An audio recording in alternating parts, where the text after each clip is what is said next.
Good evening, everyone. Good evening, ma'am. Good evening, ma'am.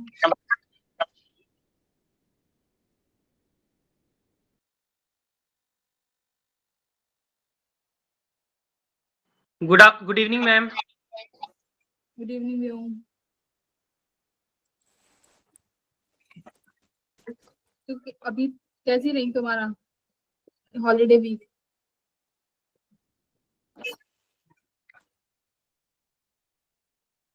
बस ma'am ठीक ठाक। अच्छा, तो अभी प्रिपरेशन कैसी चल रही है? इस वीक तुम लोगों ने क्या क्या पढ़ा फिजिक्स में, अगर मैं पूछूं तो थोड़ा बहुत। Ma'am computer science and physical education. Physical education, अच्छा फिजिकल एजुकेशन पढ़ी है तुमने?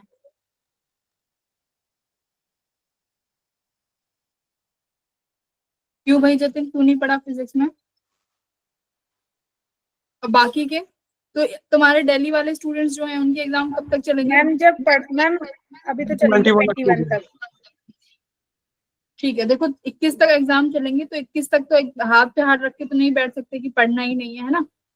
तो एक 5 मिनट का वेट कर लेते हैं और बच्चों को आने देते हैं। तो हमारे पास क्या स्टडी प्लान है, कल जिन जिन बच्चों ने कल का सेशन लिया होगा उनको बताया भी गया होगा, है ना, कि आने वाले 3 महीनों में हम किस तरीके से सिलेबस को ट्रैक करेंगे, किस तरीके Yes, से ma'am. 11th, हाँ 11th और 12th को साथ में लेके चलना है, जिससे कि तुम्हारा जनवरी तक 11 12 टिप्सों पे हो जाए, है ना, कि इम्पोर्टेंट जो टॉपिक्स हैं वो तो तुम करके ही जाओ। ठीक है, तो इस तरीके का एक पूरा हम लोगों ने एक वो बनाया है, प्लानर बनाया है तुम्हारे कोर्स का। Good evening ma'am.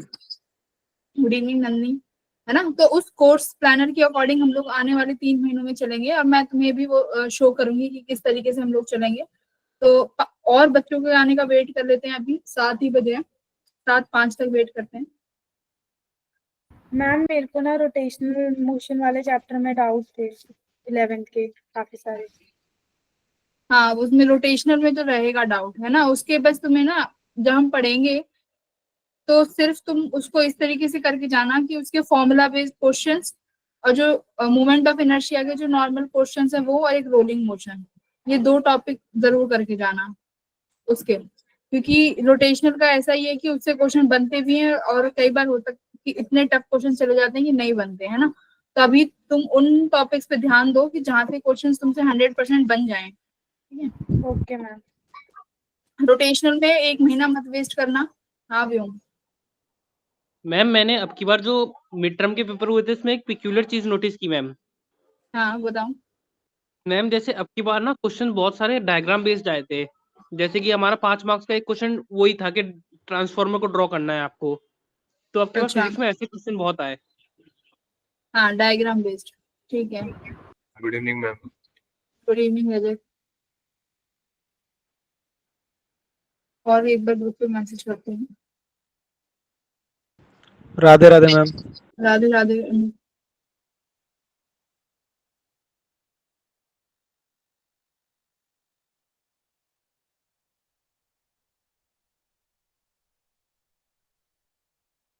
तुम लोगों का कल एग्जाम है? Yes ma'am. Yes ma'am. Physical education का। फिजिकल एजुकेशन तो तुम लोग ऐसे ही लिख दोगे, हम लोग तो ऐसे ही लिख देते थे physical education.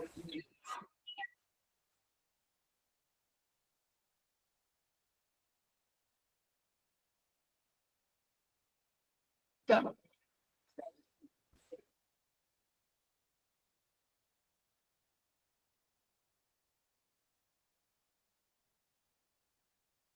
And happy Navratri ma'am. Navratri to all. देखो, अब मैं तुम लोगों को जो ये प्लानर दिखा रही हूँ ना, तभी को विजिबल है ना स्क्रीन? Yes ma'am. ठीक है, तो देखो आज है, तो आज हम लोगों का 3 अक्टूबर है। तो 3 अक्टूबर से लेके ये तुम्हारा जो प्लानर है ये कहाँ तक जाएगा, ये देखो, ये जाएगा 25 दिसंबर तक।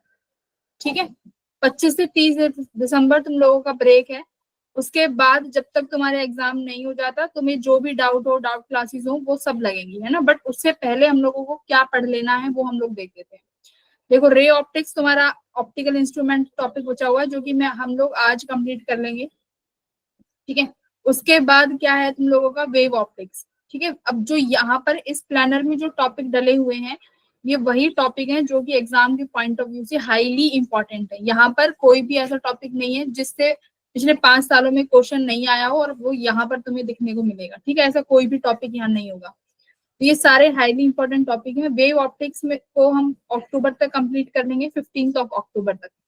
उसके बाद तुम्हारी मॉडर्न फिजिक्स और न्यूक्लियर फिजिक्स और सेमीकंडक्टर ये हम पूरा अक्टूबर तक कंप्लीट कर लेंगे। यानी अक्टूबर एंड तक तुम्हारा 12th का जो भी सिलेबस अभी बचा हुआ है वो सब कंप्लीट हो जाएगा।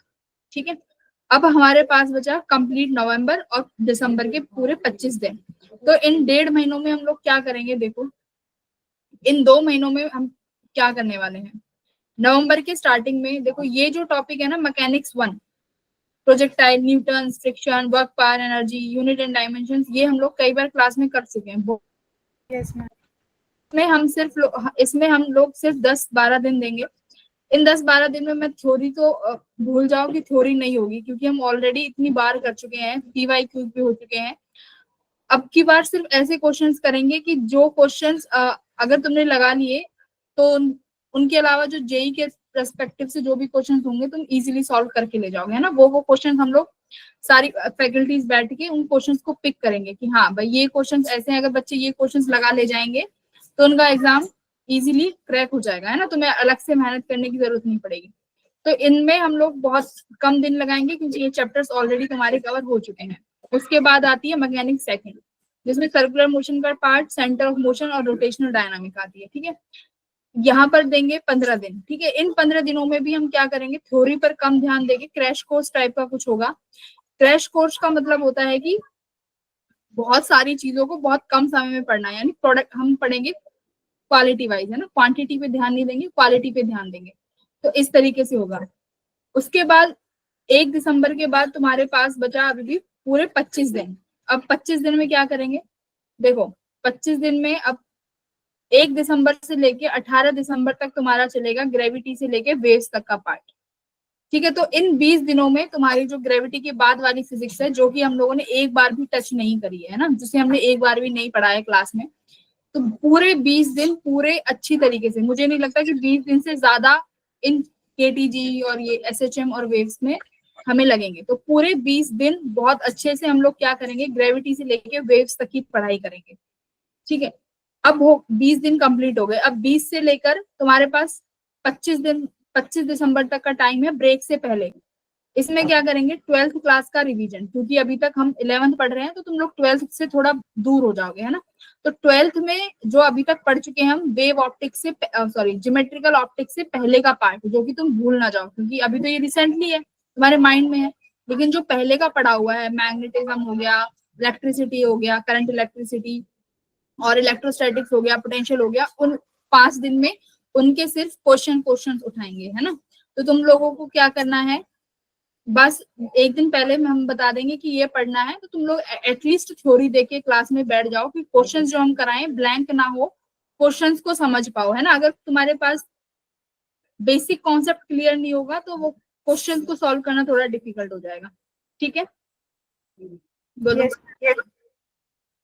तो देखो अब जो पढ़ाई है ना, ये वन वे नहीं रही है ना। अब ये वन वे नहीं है कि मैं डिलीवर कर दूं, तुम लोगों ने पढ़ लिया, इस तरीके से नहीं होगा। अब ये पढ़ाई जो होगी ये 2 वेज चलेगी। मैं तुम्हें होमवर्क दूंगी, तुम वो होमवर्क करके लाओगे, तभी हम अगली क्लास में कुछ प्रोडक्टिव कर पाएंगे। ठीक है, फुल्ली एकदम रेडी हो जाओ, 3 महीने हैं। अब कोई दिवाली होली इसका वेट मत करो, अपनी पढ़ाई में जुट जाओ।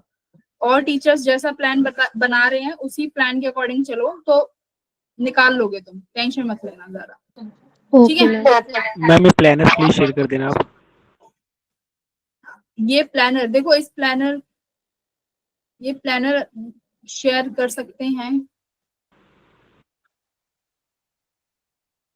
ठीक है, अगर ये प्लानर हम लोग शेयर कर सकते हुए तो मैं डेफिनेटली शेयर करा दूंगी। अदरवाइज तुम एक काम करो, नवंबर तक का तो स्निप ले लो कि नवंबर तक हम लोग कैसे चलने वाले हैं अपने फोन में।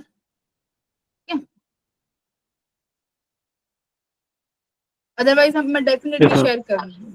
ठीक है, डोंट वरी, शेयर हो जाएगा।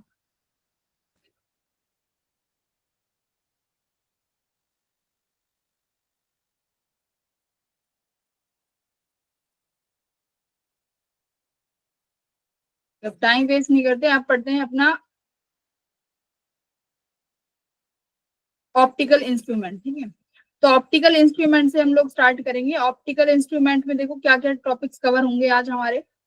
सबसे पहले हम पढ़ेंगे माइक्रोस्कोप, जो कि सिंपल माइक्रोस्कोप होगा, है ना, उससे कैसे इमेज फॉर्मेशन होगी वो देखेंगे। फिर उसकी मैग्निफिकेशन, फिर उसके बाद माइक्रोस्कोप में दो तरीके के होते हैं, एक सिंपल माइक्रोस्कोप और एक तुम्हारा आएगा कंपाउंड माइक्रोस्कोप। माइक्रोस्कोप के दो पार्ट वो कवर करेंगे, उसके बाद एस्ट्रोनॉमिकल टेलीस्कोप देखेंगे। तो ये दो topic exam point of view से बहुत इंपॉर्टेंट है, होपफुली आज हम कंप्लीट कर लेंगे। तो सबसे पहले सिंपल माइक्रोस्कोप। तो सिंपल माइक्रोस्कोप क्या होता है, इसको हम क्या बोल सकते हैं सिंपल माइक्रोस्कोप को? सबने मैग्नीफाइंग ग्लास देखे हैं? Yes ma'am. Yes ma'am. ठीक है, तो सबने मैग्नीफाइंग ग्लास देखे हैं, तो वो मैग्नीफाइंग ग्लास क्या है? उस मैग्नीफाइंग ग्लास किससे बना हुआ है? उसी को एक माइक्रोस्कोप का नाम भी दिया जाता है, कि जो सिंपल माइक्रोस्कोप है वो तुम्हारा एक मैग्नीफाइंग ग्लास भी है। ठीक है, अब ये चीजें कैसे बनती हैं, क्या इनका यूज है, एक बार वो देखो मोटा मोटा। अब देखो तुम्हारे पास सबसे पहले जो इंस्ट्रूमेंट ऑप्टिकल इंस्ट्रूमेंट है वो तुम्हारा ह्यूमन आई है। बस जस्ट नॉर्मली इसके बारे में डिटेलिंग लेंगे। ह्यूमन आई, और क्या तुम अपनी आंखों से क्या हम अपनी आंखों से किसी ऑब्जेक्ट को स्मॉल या बड़ा कर सकते हैं, छोटा या बड़ा? नहीं मैम। हाँ, मान लो अगर कोई ऑब्जेक्ट दूर रखा हुआ है, ठीक है, अभी तो वो तुम्हें दूर दिख रहा है, अगर वो ऑब्जेक्ट तुम पास ले आओ तो क्या तुम्हारी आंखें उसको क्लियरली देख पाएंगी? Yes ma'am. No. Yes ma'am. हाँ, क्लियर देख पाएंगी। बट एक पॉइंट के बाद तुम्हारी आंखें उस ऑब्जेक्ट, मान लो मैं और क्लोज लेके आ रही हूँ, एक पॉइंट के बाद तुम्हारी आंखें उस ऑब्जेक्ट को कैसा देखना स्टार्ट कर देंगी? ब्लर। ब्लर। ब्लर देखना स्टार्ट कर देंगी। तो इसका मतलब हमारी आंखें एक रेंज तक देख सकती है ना। अगर उस रेंज से ज्यादा हो जाएगा तो भी ब्लर दिखेगा, उस रेंज के ज्यादा क्लोज हो जाएगा तो भी ब्लर। Yes ma'am. तो उस पॉइंट को हम लोग क्या बोलते हैं? Power of accommodation.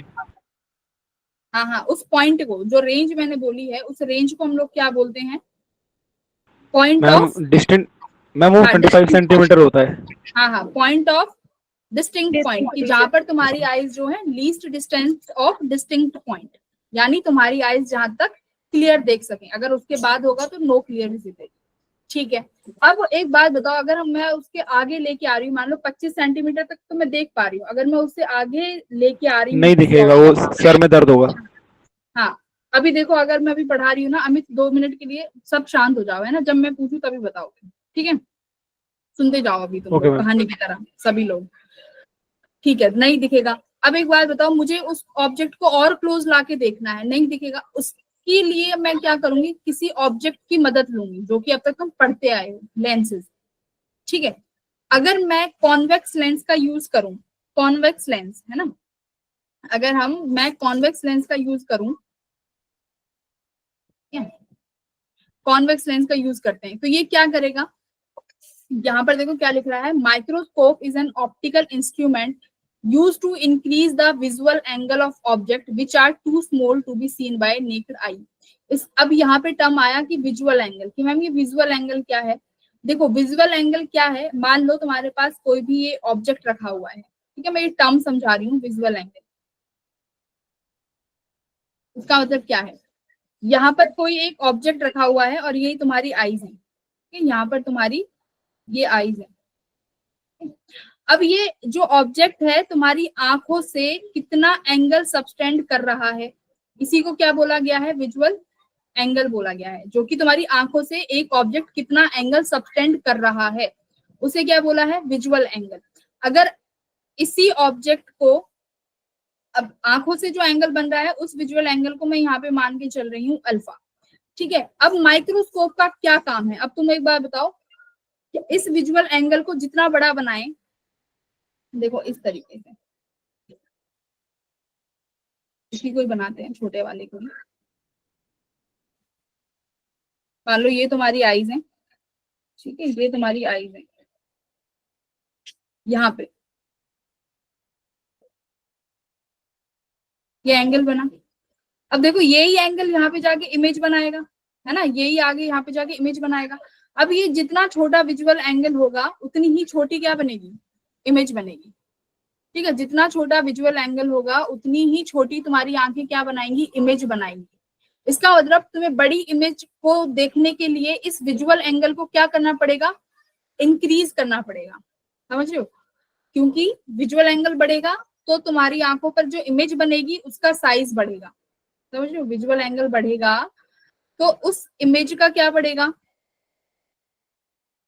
इमेज का साइज भी बढ़ेगा, क्योंकि इमेज का साइज किस पे डिपेंड कर रहा है, विजुअल एंगल पे। तो अब एक मुझे बात बताओ, तुम्हारी आंखें जो हैं वो विजुअल एंगल किस तरीके से बढ़ा सकती हैं, क्या तरीके हो सकते हैं। मैम एक ऑब्जेक्ट तो को दूर ले जाके, हाँ, एक तो ऑब्जेक्ट का डिस्टेंस दो, एक तो ऑब्जेक्ट को पास ले आओ और ऑब्जेक्ट की हाइट को क्या कर दो, बड़ा, है ना। पर मैं हाइट को बड़ा कैसे कर सकती हूँ, यानी अगर मान लो कोई ऑब्जेक्ट यहाँ रखा हुआ है, ठीक है, अगर मैं इस ऑब्जेक्ट की हाइट बढ़ा दूं तो सिंपल सी बात है, इसका विजुअल एंगल बढ़ जाएगा, है ना, विजुअल एंगल बढ़ Yes, जाएगा। ma'am. बट हाँ, तो बट मैं ऑब्जेक्ट की हाइट नहीं बढ़ा सकती, ये तो मेरे हाथों में है नहीं हुई, जिस ऑब्जेक्ट का जितना हाइट वो उतना ही रहेगा।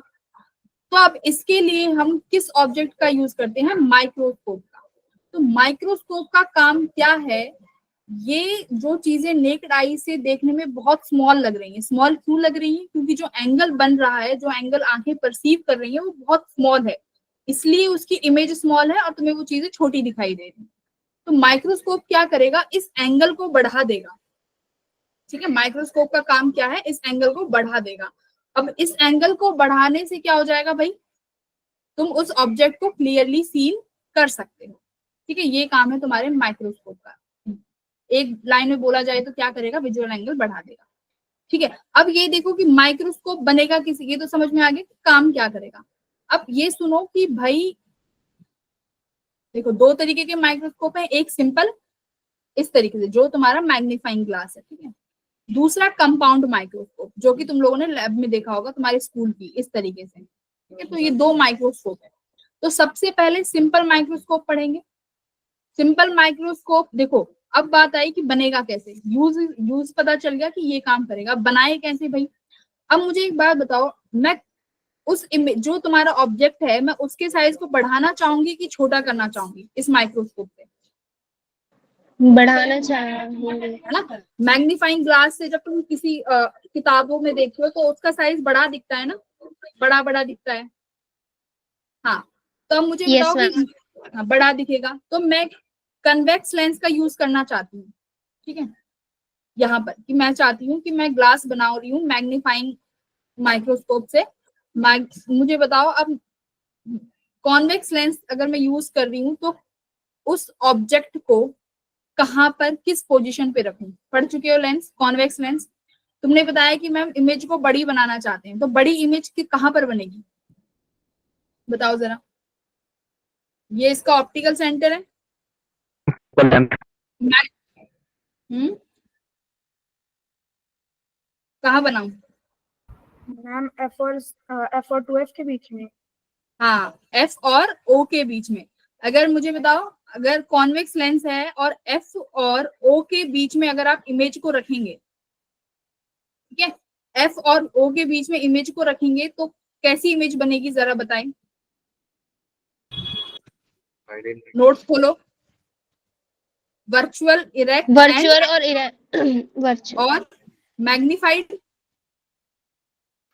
Virtual, erect and magnified. Magnified. ठीक है, तो मुझे मैग्निफाइड इमेज चाहिए, और मुझे मैग्निफाइड इमेज कॉन्वेक्स लेंस में किस केस में मिल सकती है, वर्चुअल, ये एफ और ओ के बीच में अगर ऑब्जेक्ट को रखोगे तो एफ और ओ के बीच में आपको क्या रखना है, ऑब्जेक्ट रखना है। ठीक है, अब देखो,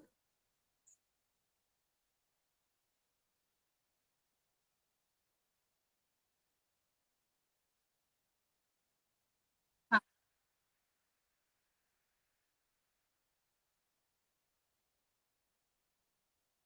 ये रहा, ये तुम्हारे लेंस की फोकल लेंथ है एफ। यहाँ पर इसके बीच में एक ऑब्जेक्ट रखोगे, याद रखना ओ और एफ के ही बीच में ऑब्जेक्ट होना चाहिए for the simple microscope, otherwise तुम्हारा ये माइक्रोस्कोप का डायग्राम ही गलत हो जाएगा, अगर बोर्ड के पर्सपेक्टिव से भी सोच रहे हो तो भी। ठीक है, ये तुम्हारी इमेज बन गई। यहाँ से देखो इमेज कैसी बनेगी, अभी तुमने बताया है ma'am, virtual, erect and magnified. तो एक रे तो तुम्हारे यहाँ से पैरेलल गई, पैरेलल एक्सिस से, और क्या हो गई, डाइवर्ज हो गई। एक ऑप्टिकल सेंटर से गई और एज इट इज पास हो गई, क्योंकि ऑप्टिकल सेंटर से कोई भी कोई भी वो नहीं आएगा डेविएशन। अब इनको क्या करेंगे भाई, इमेज को तुमने पढ़ा है लेंसेज के केस में, ये इमेजेस को मैं बैकवर्ड में रिट्रेस करूँ, ठीक है। अभी इमेजेस को बैकवर्ड में रिट्रेस कर दिया इस तरीके से, ठीक है, कर दिया रिट्रेस। अब यहाँ पर क्या बन गई, देखो इमेज, इमेज क्या तुम्हारे ऑब्जेक्ट का साइज बढ़ गया? Yes ma'am. बोलो, बढ़ गया। क्या क्या इमेज इरेक्ट है?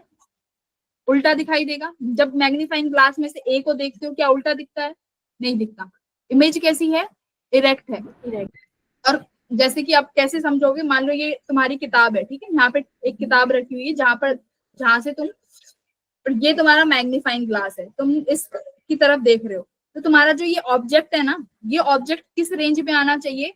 ये लेंस तो ये रहा, इस लेंस का ऑप्टिकल सेंटर तो कहाँ होगा? इसी पे ही होगा। अब जो तुम्हारी इमेज है ये कहाँ पर तुम्हें लेके आनी पड़ेगी कि तुम्हें बड़ा दिखे? इसके फोकल लेंथ के बीच में, है ना, अदरवाइज तो कुछ और ही दिखेगा। तो इसलिए तुम्हें कहाँ पर, क्योंकि मैं उसको भी तुम देखना, कभी भी ऐसे नहीं है तुमने उठाया और तुम्हें बड़ा दिखने लग गया, उसको भी सेट करोगे तुम ऐसे करके, है ना, तो तब जाके तुम्हें क्या दिखेगी, तुम्हें जो भी तुम ऑब्जेक्ट है वो मैग्नीफाइड दिखेगा, ठीक है। अब क्या इसमें सबसे ज्यादा इंपॉर्टेंट क्या है कि कितना ज्यादा मैग्निफिकेशन आया ऑब्जेक्ट में, है ना, कितना ज्यादा मैग्निफिकेशन आया। तो सबसे इंपॉर्टेंट यही है। यहाँ पर मैग्निफिकेशन को बोला जाता है एंगुलर मैग्निफिकेशन। तो देखते हैं वो कैसे कैलकुलेट करेंगे।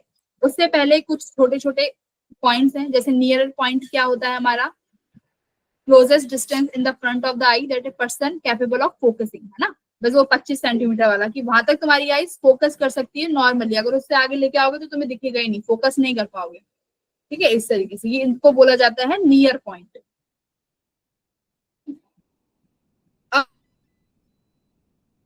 मैग्निफिकेशन निकालना सबसे ज्यादा जरूरी है। अब देखो इसकी डेफिनेशन समझो।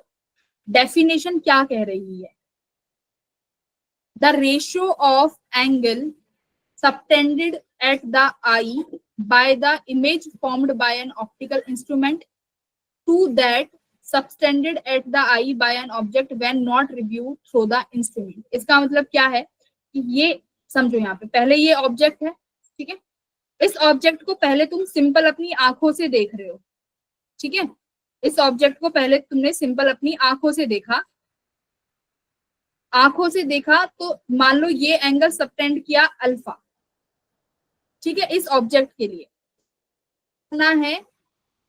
अब वो इस ऑब्जेक्ट को तुमने किसी ऑप्टिकल, यहां पर हम किस ऑप्टिकल इंस्ट्रूमेंट की बात कर रहे हैं, माइक्रोस्कोप की, ठीक है। अगर इस ऑब्जेक्ट को मैं माइक्रोस्कोप के थ्रू देखूं, ठीक है, मान लो इस आई के बीच में यहाँ पर मैंने तुम्हारा वो रख दिया, ठीक है, लेंस, समझो अभी सिंपल सी बात है, समझो यहाँ पर कॉन्वेक्स लेंस रख दिया और मान लो ये उसके फोकस के बीच में ही रखा है, ठीक है, ये तुम्हारा लेंस का फोकस है, ये ऑप्टिकल सेंटर, ठीक है। अब ये आई पीस से कितना एंगल सबटेंड करेगा, समझ रहे हो? अब कितना एंगल आएगा, सपोज करो ये एंगल जो अब आएगा बीटा आ गया, बीटा आ गया। बीटा कौन सा एंगल है बताओ जरा, बीटा कौन सा एंगल है? बीटा वो एंगल है जब तुम्हारी आंखें, जब जो ऑब्जेक्ट है जो एंगल सबटेंड करेगा तुम्हारी आंखों से, कब? जब उसके बीच में क्या रखा होगा, एक ऑप्टिकल इंस्ट्रूमेंट, हाँ, ऑप्टिकल इंस्ट्रूमेंट रखा होगा। अभी तो कॉन्वेक्स लेंस है जो कि सिंपल माइक्रोस्कोप है। सुनो, जब अभी कंपाउंड के लिए पढ़ोगे तो अलग अलग चीजें आएंगी, तो अभी माइक्रोस्कोप तुम याद करो, ऑप्टिकल इंस्ट्रूमेंट, ठीक है। The ratio of angle subtended formed by an optical instrument. देख सके यहाँ पे देखो, पुरानी चीज पे आओ, यहाँ पे देखो, ये इमेज है, ठीक है। अब ये एक एंगल सबटेंड कर रही है ना तुम्हारी आंख पे, देखो, by this, lens. The angle subtended at the eye by this image which is formed by the optical instrument. तो वो एंगल जो है वो और उसका रेशो जो कि सिंपल न्यूड आई से देखा गया है. हाँ बोलो बोलो बोलो, किसको प्रॉब्लम है? मैम आपकी वॉइस ब्रेक हो रही थी बीच बीच में. Yes, ma'am. Ma'am video cut रही थी. अभी आ गई? दोनों हो रहा था मैम. अभी आ रही है? Yes ma'am. Yes, ma'am. तो देखो यहाँ अब शुरू से सुनो. माइक्रोस्कोप में जो सबसे इंपॉर्टेंट पॉइंट है वो है एंगुलर मैग्निफिकेशन, मतलब सिंपल मैग्निफिकेशन समझो. अब मैग्निफिकेशन जो अभी तक पढ़ते आए हो उसमें तुम क्या निकाल देते हैं? Height of image upon height of object. वहां पर किस हाइट के टर्म्स में. लेकिन माइक्रोस्कोप में मैग्निफिकेशन मैंने स्टार्टिंग में किस में बताया था तुम्हें? विजुअल एंगल के टर्म्स में, है ना. तो यहाँ पर जो मैग्निफिकेशन आएगी बच्चों विजुअल एंगल्स के टर्म में आएगी. तो विजुअल एंगल्स, अब जैसे मैं तुम्हें यहाँ पे बताऊं एंगल्स के टर्म में, जैसे मैंने तुम्हें स्टार्टिंग में बताया था अल्फा एंगल जो कि आंख बना रही थी. कब? जब कोई भी इंस्ट्रूमेंट नहीं था. तो ऑब्जेक्ट ने आंखों से कितना एंगल सबटेंड किया उसको बोला गया अल्फा. ठीक है. अब जब ये ऑब्जेक्ट किसी ऑप्टिकल इंस्ट्रूमेंट से कितना एंगल फॉर्म्ड करेगा उसे मैं बोल रही हूँ बीटा. तो अल्फा कौन सा है? जो कि सिर्फ आईज से बन रहा है. बीटा कौन सा है? जो किससे बन रहा है? ऑप्टिकल इंस्ट्रूमेंट को यूज करने के बाद.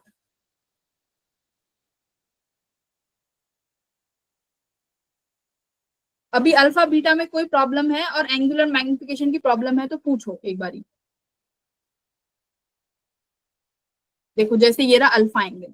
अल्फा कौन सा एंगल है? ये तुम्हारा ऑब्जेक्ट सिंपल तुम्हारी आई से कितना एंगल सबटेंड कर रहा है बिना कुछ भी ऑप्टिकल इंस्ट्रूमेंट यूज करे उसे बोला है अल्फा. बीटा अल्फा किसे बोला है? वाला. हाँ उसे क्या बोला है? अल्फा. अल्फा सबको समझ में आया? Yes ma'am. Yes ma'am. Jatin, Amit, Vyom, Rajat. Yes ma'am समझ में आ गया. ठीक है. अल्फा समझ में आया. अब बात आई बीटा की. बीटा कौन सा एंगल होगा? जब वो ऑप्टिकल इंस्ट्रूमेंट इमेज, अब यहाँ पे हाँ ऑप्टिकल इंस्ट्रूमेंट वाला. अब ऑप्टिकल इंस्ट्रूमेंट यूज कर रहे हो तो वो जो अब इमेज बनी है ना, वो इमेज जो बनी है अब वो कितना एंगल सबटेंड करेगी तो वो है तुम्हारा उन दोनों का रेशो और उसको बोला है मैंने बीटा. उसको बोला है बीटा. तो अभी एक बार देखो अल्फा कैसे कैलकुलेट करेंगे जरा देखो यहाँ पे. Simple 10 alpha. अल्फा क्या है? देखो h बाय डी. ठीक है. डी तुम्हारा डिस्टेंस जहां पे ये ऑब्जेक्ट रखा है और ये क्या हो गया? h. अब एक और चीज ध्यान से दो.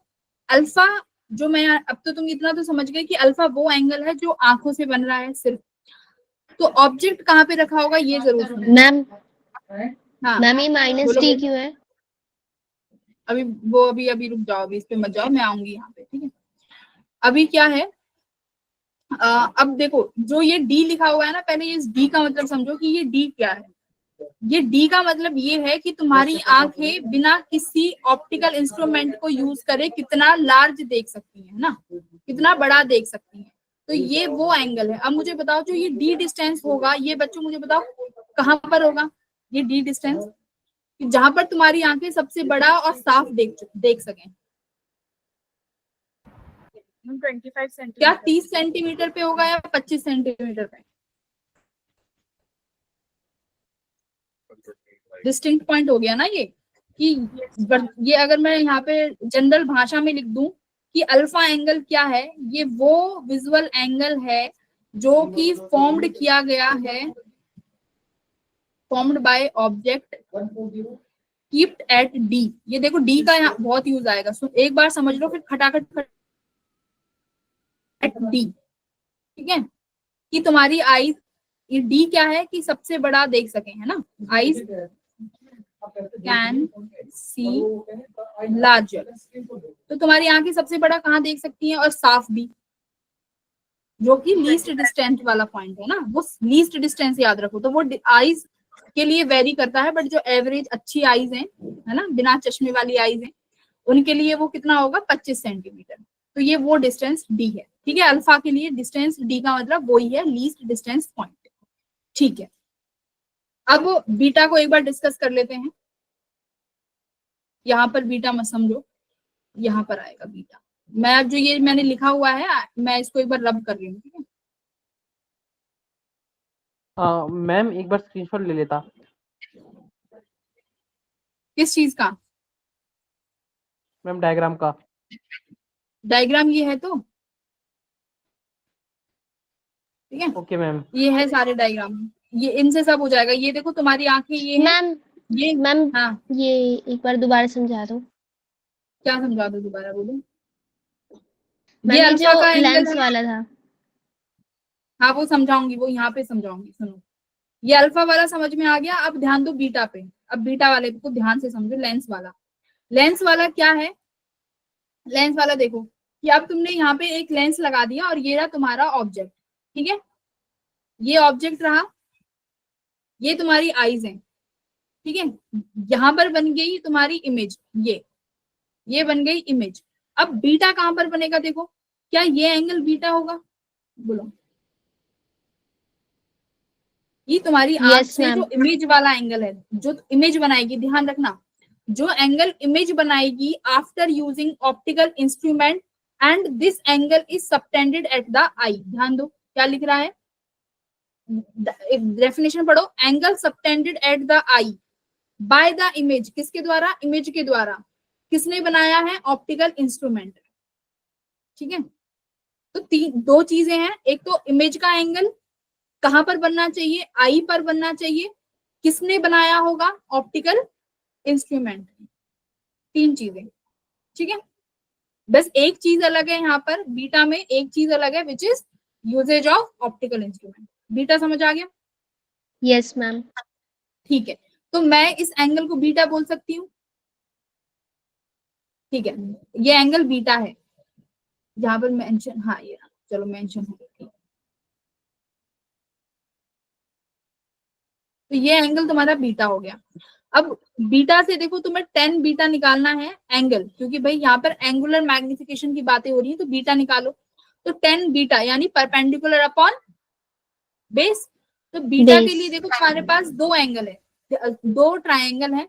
दो ट्रायंगल देखो, एक तो तुम इमेज वाला भी ले सकते हो, एच डैश वाला। बोलो, अगर मैं नाम Yes, दूं ma'am. ए बी और ये तो ओ पॉइंट है, ठीक है। तो इमेज को ए डैश बी डैश ले, और ये तुम्हारा ऑब्जेक्ट हो गया विच इज ए बी। अब एक बार दो ट्राइंगल है, देखो जरा, A dash B dash O and A B O. Beta same ही रहेगा दोनों के लिए, ठीक है, दोनों सिमिलर एंगल्स हैं। तो यहाँ पर देखो 10 बीटा अगर मैं निकालना चाहूँ, ये रहा 10 बीटा, तो एच डैश का भी यूज कर सकते हो और ये एच वाला भी, जैसे देखो यहाँ लिखा हुआ है, ठीक है। अब ये v माइनस क्यों लिया गया है ये डिस्टेंस? क्योंकि तुम्हारी रेज की डायरेक्शन ये है और you have to measure the distance ऐसे, ऐसे मेजर कर रहे हो डिस्टेंस और रेज की डायरेक्शन ये, तो इसलिए ये क्या लिए गए हैं बच्चों? नेगेटिव लिए गए हैं, ठीक है।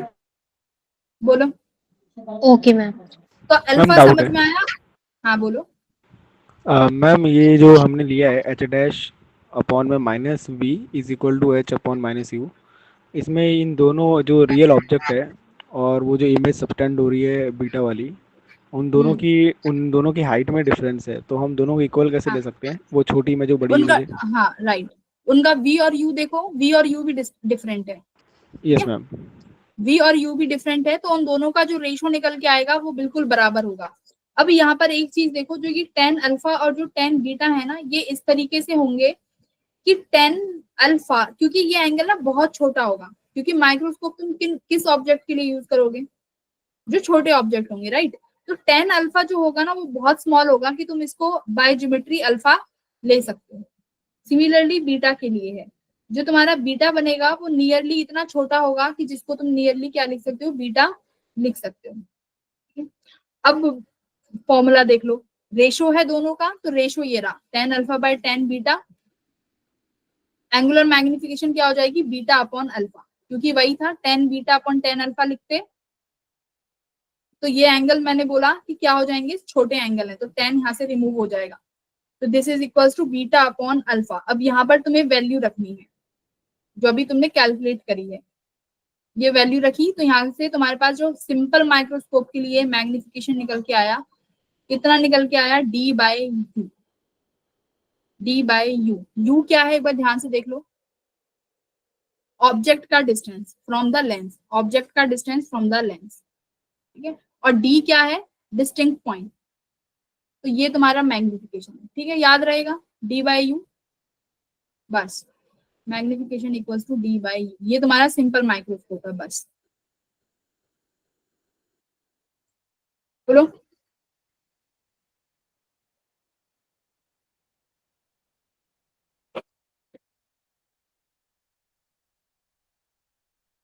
कोई प्रॉब्लम है तो बोल लो, कोई भी दिक्कत, जहां कोई पॉइंट समझ नहीं आ रहा हो तो। अगर ये समझ नहीं आया ना तो टेलीस्कोप भी नहीं समझ आएगा ना कंपाउंड माइक्रोस्कोप समझ आएगा, पूछो इसमें।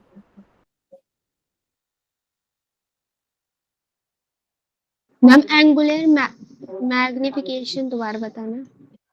देखो एंगुलर मैग्निफिकेशन एक रेशो है, ठीक है।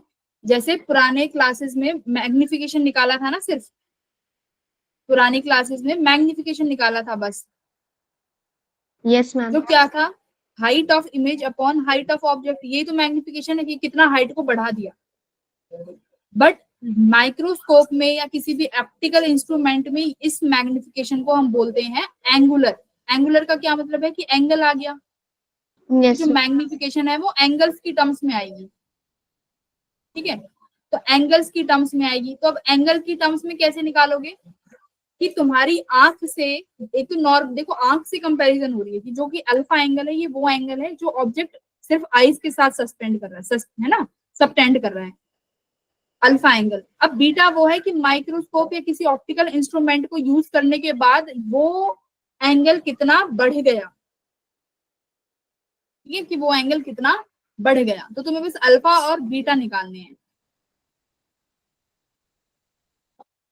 मैग्निफिकेशन यहाँ पे height of image upon height of object की जगह कितना हो गया, यहाँ पे देखो बीटा अपॉन अल्फा, ठीक है। यहाँ पे H I by H O था, यहाँ क्या हो गया, बीटा बाय अल्फा। अल्फा क्या है, जो कि सिर्फ और सिर्फ आई बना रही है एंगल, और बीटा क्या है, ये वो एंगल है जो कि ऑप्टिकल इंस्ट्रूमेंट को बीच में रखने के बाद बन रहा है आई के साथ, ठीक है। Yes ma'am. तभी तो तुम वो कर पाओगे ना। जैसे यहाँ पे देखो मैग्निफिकेशन अगर 2 आती थी तो इसका क्या मतलब था, जो इमेज है वो ऑब्जेक्ट से कितने गुना है, 2 गुना है ना, 2 टाइम्स है हाइट में। तो कंपैरिजन किससे किया था तुमने, ऑब्जेक्ट से ना, ऑब्जेक्ट से कंपैरिजन किया था इमेज की हाइट का। तो यहाँ पे भी कंपेयर करोगे कि जो ऑप्टिकल इंस्ट्रूमेंट की ने कितना एंगल को बड़ा कर दिया, सबटेंड कर दिया एज कंपेयर टू नॉर्मल आई, जो कि नॉर्मल आई का एंगल कितना है, अल्फा।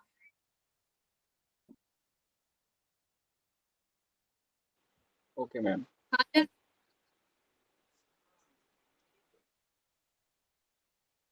बोलो बोलो, शर्माओ मत, पूछ लो। आ गया मैम।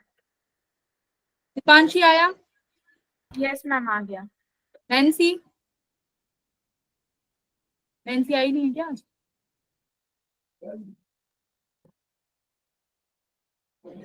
ठीक है, तो इससे तुम्हारा सिर्फ बना है अभी एक सिंपल मैग्नीफाइंग, है ना, इंस्ट्रूमेंट, एक सिंपल मैग्नीफायर बना है यहाँ से। अब क्या बनाना है देखो, अब इसके बाद आता है एक कंपाउंड माइक्रोस्कोप। तो कंपाउंड माइक्रोस्कोप, कंपाउंड का क्या मतलब है कि उसमें एक से ज्यादा लेंसेज का यूज किया गया है ना, उसी को बोला गया है कंपाउंड, ठीक है। तो अभी कंपाउंड में हम 2 लेंसेज का यूज करेंगे और तब जाके उसकी मैग्निफिकेशन निकालेंगे। अगर यहाँ तक समझ में आया तभी वो समझ पाओगे, मुझे बता दो अब।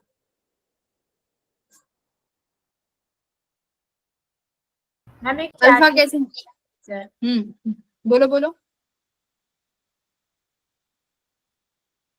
में पूछा है किसी ने।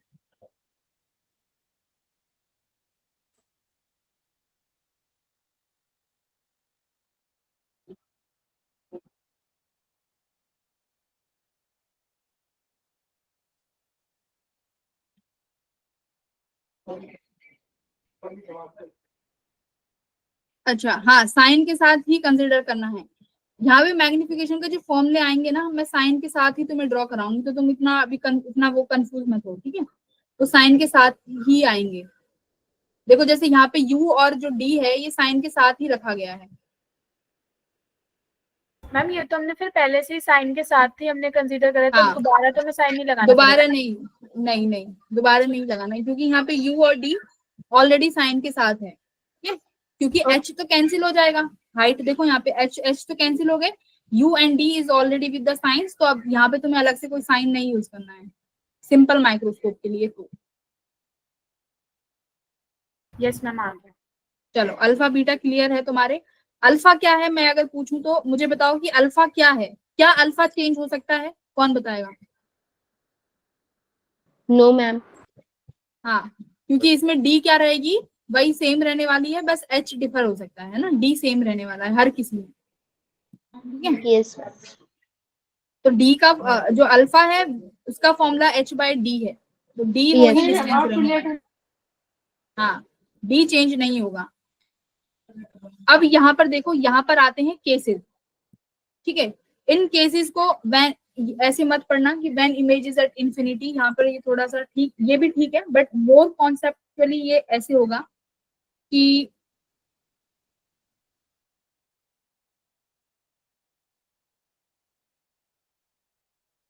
अच्छा एक बात बताओ कि जो इमेज बनी है, जो तुम्हारे मैग्नीफाइंग ग्लास ने जो इमेज बना के दी है, तुमने उसको इस तरीके से एडजस्ट कर दिया ग्लास को कि इमेज कहाँ बन गई, इंफिनिटी पे बन गई।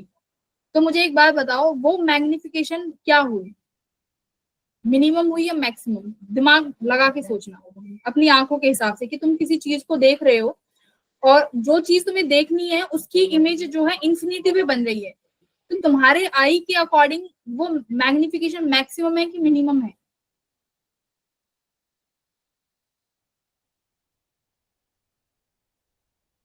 ये किताब है और ये मेरे हाथ में मैग्नीफाइंग ग्लास है, मैं इसको देख रही हूँ, जो कि अभी मेरे से मान लो 30 सेंटीमीटर की दूरी पे है, बट इस ग्लास ने जो इमेज बना दी वो इंफिनिटी पे बना दी, यानी मोर देन 30 सेंटीमीटर, 50 भी हो सकती, 60 भी हो सकती।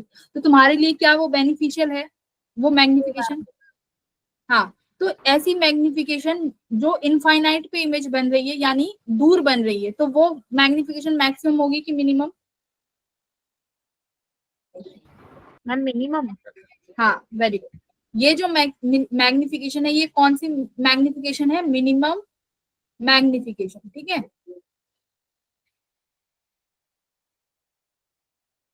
ये है मिनिमम मैग्निफिकेशन। तो कैसे मिलेगी? ऐसे कि इमेज जो है देखो कहाँ बन गई, इनफाइनाइट पे, इनफाइनाइट मिल ही नहीं रही है ना, तो ऐसी मैग्निफिकेशन होंगी हमारी मिनिमम मैग्निफिकेशन। इसको मैं रन कर दूं। यहाँ पे लिख देती हूँ।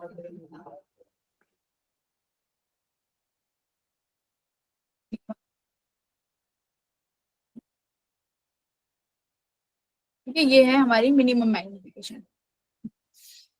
अभी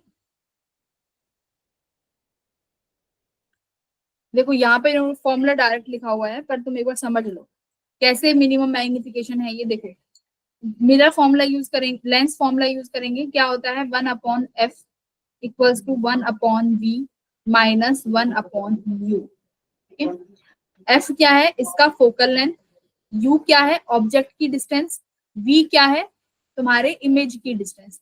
तो इमेज कहाँ पे बननी चाहिए मिनिमम मैग्निफिकेशन के लिए? इंफिनिटी पर। तो v की वैल्यू कितनी हो गई?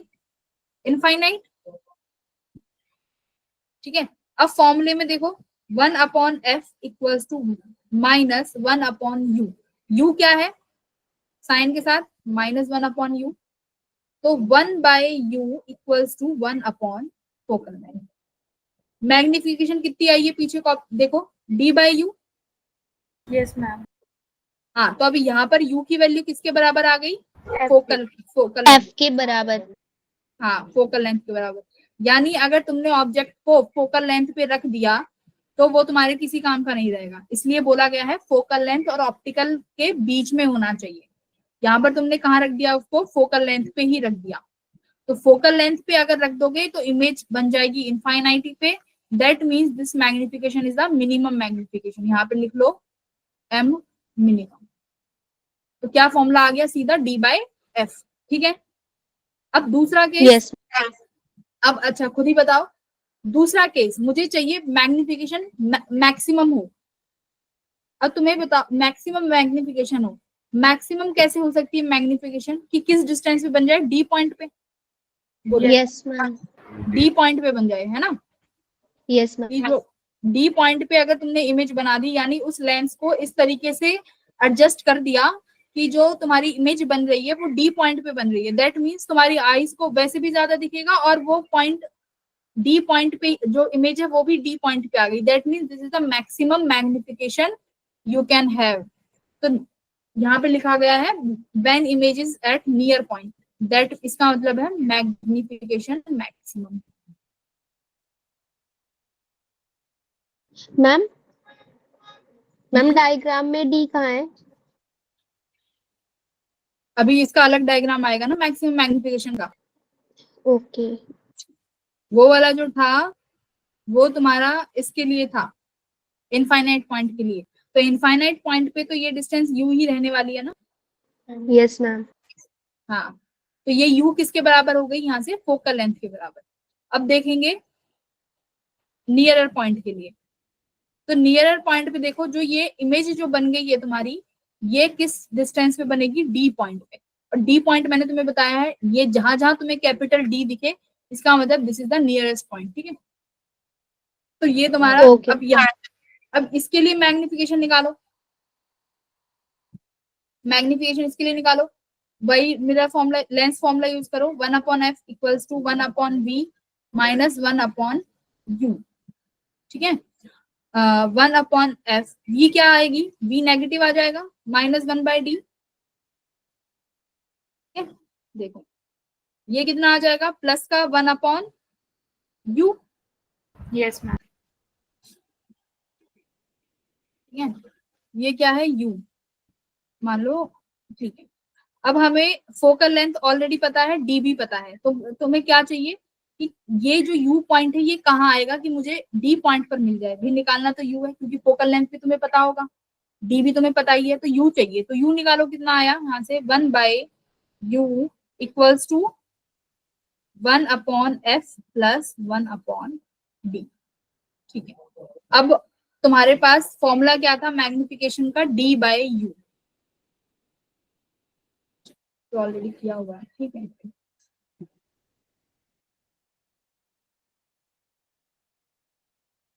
अच्छा अगर हो रखा है तो मैं अपना वाला रब कर देती हूँ।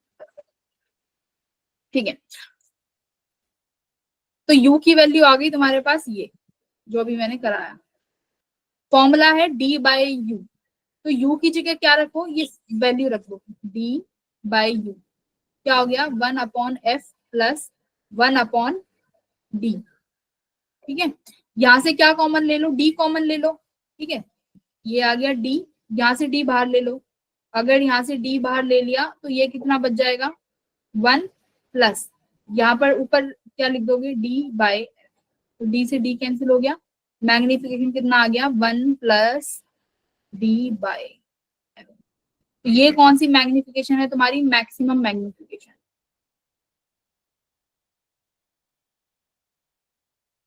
तो ये फॉर्मूला यूज करोगे इसके लिए। मिनिमम के लिए सिर्फ आया था, मिनिमम के लिए आया था सिर्फ कितना आया था, d/f, ये m मिनिमम, ये m मैक्स। ठीक है भाई,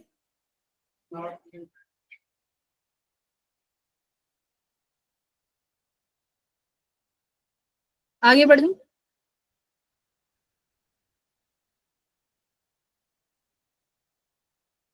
देख लो, अभी भी कोई भी प्रॉब्लम है तो पूछ लो, घबराओ मत, इतना टफ नहीं है, आसान ही है।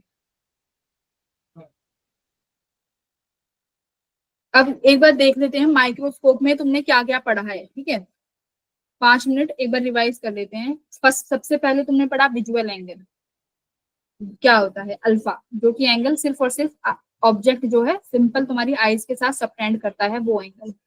विजुअल एंगल बड़ा क्यों करना चाहते हैं, क्योंकि जितना बड़ा विजुअल एंगल होगा उतनी ही तुम्हारी आंख जो है, आईज जो इमेज बनाएगी उतनी ही बड़ी बनाएगी। इसलिए हम उसको बड़ा बनाना चाहते हैं। बड़ा आंख किसी हद तक ही उस ऑब्जेक्ट को बड़ा कर सकती है। अगर मैं ऑप्टिकल इंस्ट्रूमेंट का यूज करूं तो वो एंगल कुछ हद तक मैग्नीफाई हो सकता है। तो पहला ऑप्टिकल इंस्ट्रूमेंट था माइक्रोस्कोप। तो माइक्रोस्कोप के आने से वो एंगल सबटेंड हुआ जिसको हमने नाम दिया बीटा। ठीक है, अब मैग्निफिकेशन कैसे निकालते हैं? एक कंपैरिजन करके, कि जैसे height of image of object था कि ऑब्जेक्ट से कितना हाइट मैग्नीफाई हो गई, सिमिलरली यहाँ पर निकालेंगे एंगल की टर्म्स में कि उस अल्फा से वो एंगल कितना बड़ा हो गया, विच इज बीटा। तो क्या डेफिनेशन हो गई? Alpha by beta by alpha. हाँ भाई बताइए, बोलो बोलो।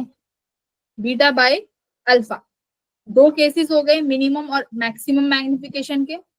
मैक्सिमम मिलेगी डिस्टिंक्ट पॉइंट डी पे और मिनिमम मिलेगी which is the point at infinite.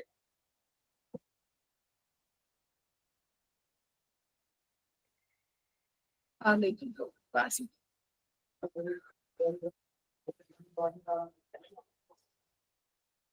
अगर मैं D M equals to D by V नहीं लिख सकते, डी बाय वी अगर हम m के फॉर्मूले में h by minus V use करें तो देखो क्यों तुम क्यों अगर तुम v लिखोगे तो तुम्हें v भी निकालनी पड़ेगी ना। फिर बताओ, अगर तुम v यूज करोगे तो अपना खुद का काम बढ़ाओगे, पहले v Yes, ma'am. निकालोगे, तो v क्यों निकालनी? यूं तो तुम्हें पता ही होगा,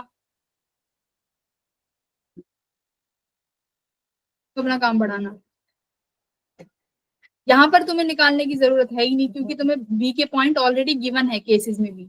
इनफाइनाइट पॉइंट गिवन है v, नियरर पॉइंट गिवन है v, तो यहाँ पे u ही निकालनी है। ठीक है, चलो अब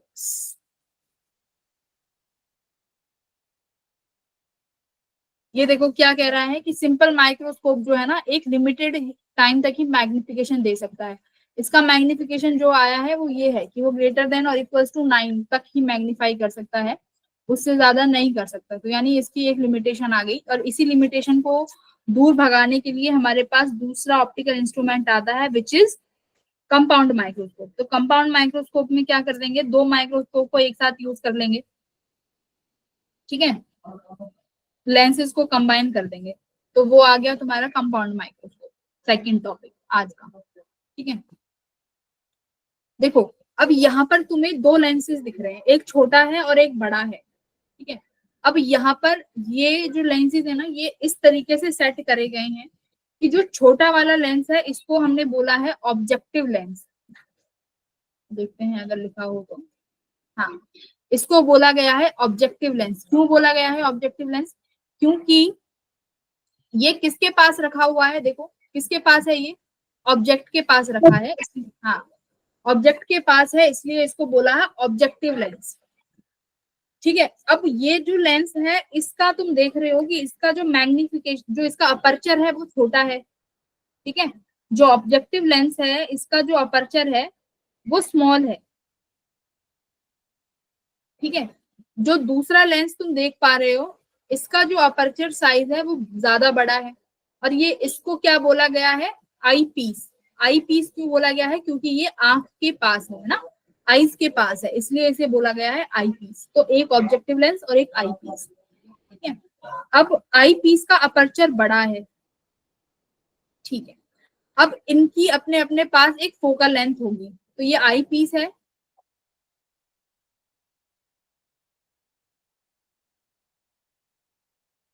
आई पीस है, तो इसकी जो फोकल लेंथ है उसे एफ ई बोला गया है। जो ये ऑब्जेक्टिव लेंस है इसके फोकल लेंथ को बोला गया है एफ ओ और एफ ओ। मैं अगर यू ओ लिख रही हूँ तो इसका मतलब मैं बात कर रही हूँ ऑब्जेक्टिव लेंस की। यू ई लिख रही हूँ तो समझ जाना, अगर सबस्क्रिप्ट में ई लग रहा है तो इसका मतलब दैट मीन्स मैं आई पीस की बात कर रही हूँ। ठीक है, अब क्या है, जो ऑब्जेक्टिव लेंस है इसमें बस एक अपर्चर का डिफरेंस है और दूसरा आई लेंथ, दूसरा है फोकल लेंथ का। फोकल लेंथ का कैसे है, फोकल लेंथ में ज्यादा डिफरेंस नहीं है। इसकी जो फोकल लेंथ है ऑब्जेक्टिव लेंस की वो थोड़ी सी छोटी हो सकती है। ठीक है, as compare to eye lens. तो इसका अपर्चर लार्ज है, फोकल लेंथ भी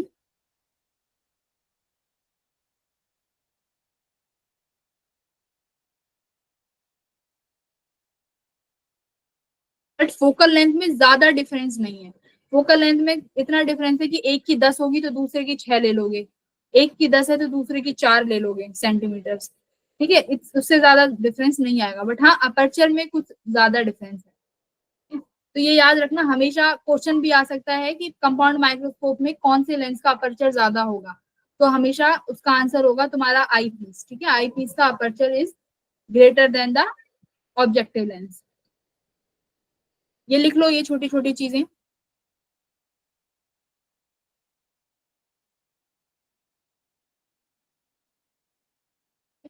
इसको रहने दो।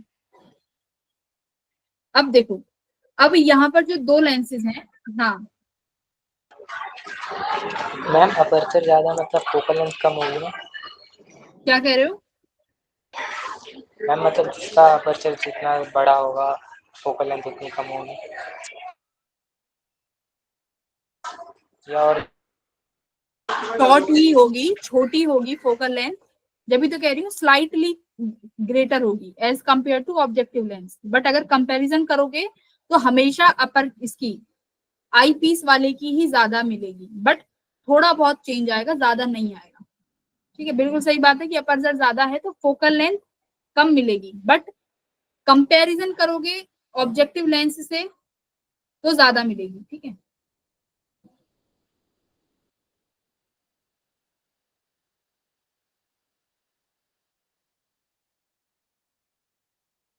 मैं यहाँ पे लिख देती हूँ, somewhat more than focal length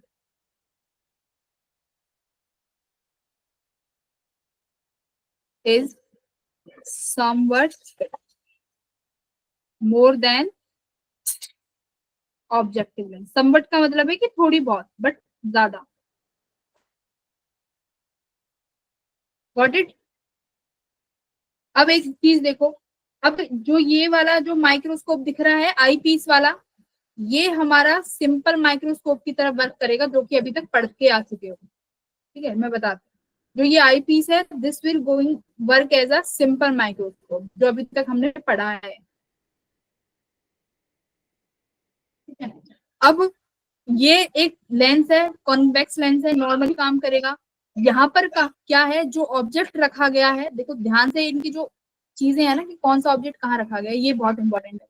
objective lens में जहां पर तुम ऑब्जेक्ट रखोगे वो हमेशा फोकल लेंथ के स्लाइटली पीछे रखना है। ठीक है, स्लाइटली, ये भी नहीं कि एकदम पीछे की इनफाइनाइट से ही रेज आ रही है, ऐसा मत करना, बिल्कुल स्लाइटली पीछे होना चाहिए फोकल लेंथ से। ठीक है, तो स्लाइटली पीछे है।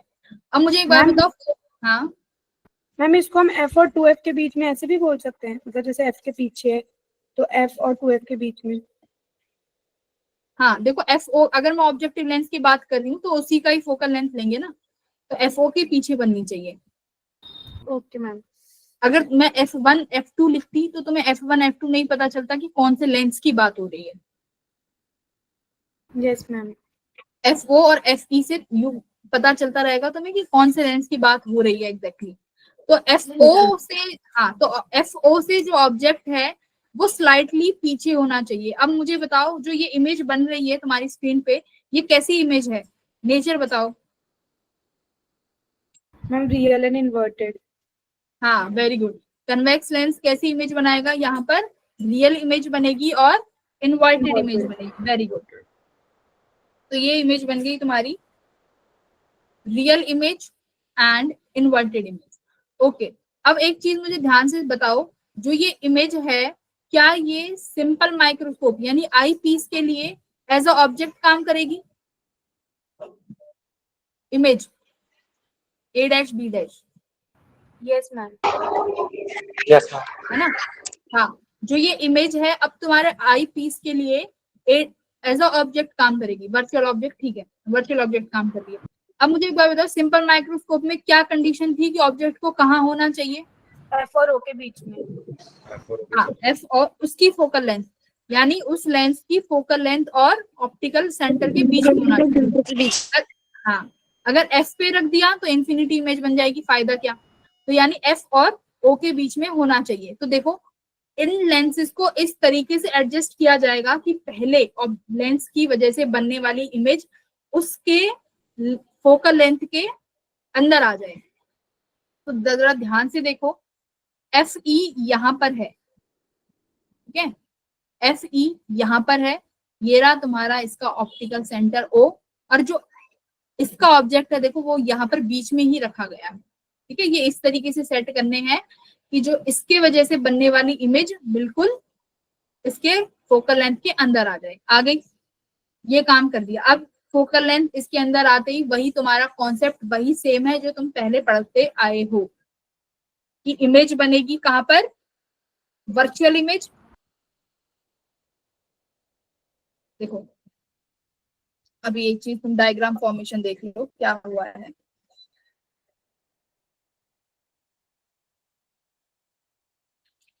अब रेज कैसे जाएंगी भाई, एक रेज कैसे ले जाओ, एक तो ऐसे ले जाओ, ठीक है, ऐसे गई, ऑप्टिकल सेंटर। फिर हाँ फिर यहाँ से क्या हो गई, इस तरीके से वो बैंड हो गई। एक को ऑप्टिकल सेंटर से ले जाओ चुपचाप, चली गई इस तरीके से। यहाँ से तो इनफाइनाइट ही है, तो कहाँ से रिट्रेस कराएंगे हम लोग, बैकवर्ड, ठीक है। तो बैकवर्ड रिट्रेस कराओगे तो कहीं जाके इमेज मिल जाएंगी, ठीक है। तो इस तरीके से इमेज कहीं बनेगी इस तरीके से। तो ये रेज है, रे डायग्राम है।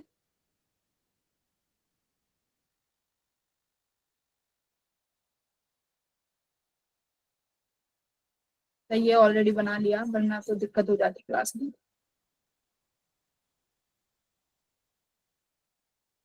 देखो इस तरीके से, ठीक है, ये रे डायग्राम, इनको पीछे रिट्रेस करा दो तो यहाँ पर कहीं तुम्हारी इमेज बन गई।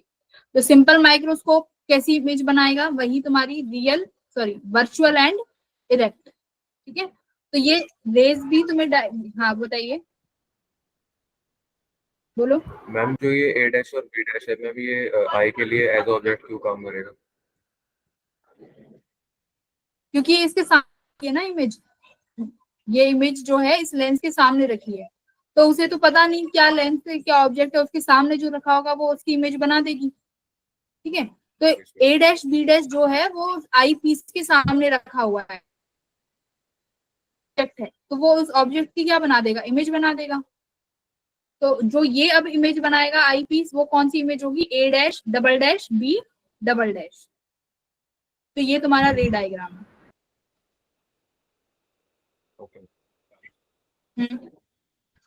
मैम ये जो हमारा ए बोलो, डैश बोलो। बी डैश है, तो हम इसको रियली मानेंगे ना, या मैम वर्चुअल रियल मानेंगे? कैसे, रियल क्यों मानेंगे, देखो मैम क्योंकि जो ऑब्जेक्ट तो ये वर्चुअल है। हाँ बोलो। ऑब्जेक्ट वर्चुअल जो जो है है मैम वो तो तब होती है जब हम उसको जबरदस्ती मतलब ज्वाइन करवाते हैं। मैम यहाँ पे तो रियल में मीट कर रही है।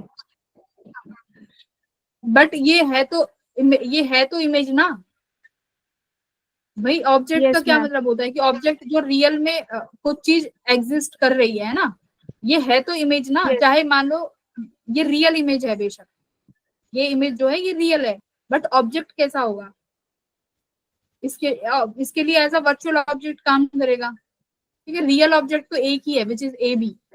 तो ए डैश बी डैश जो है वो रियल इमेज है, इमेज इज।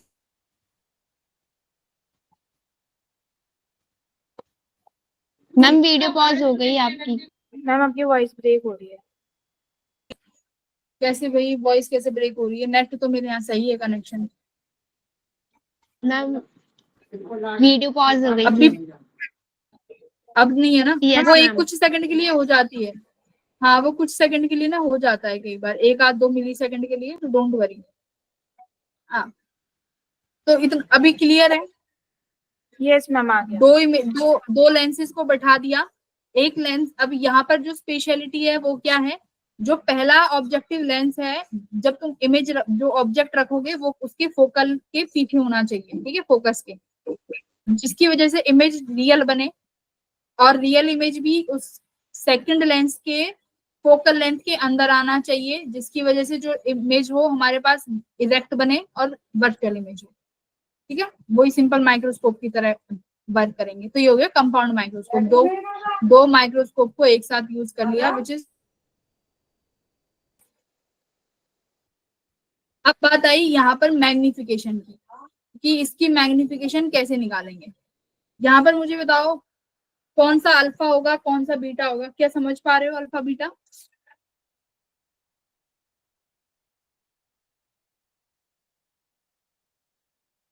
बीटा तो समझ पा रहे मैम होंगे।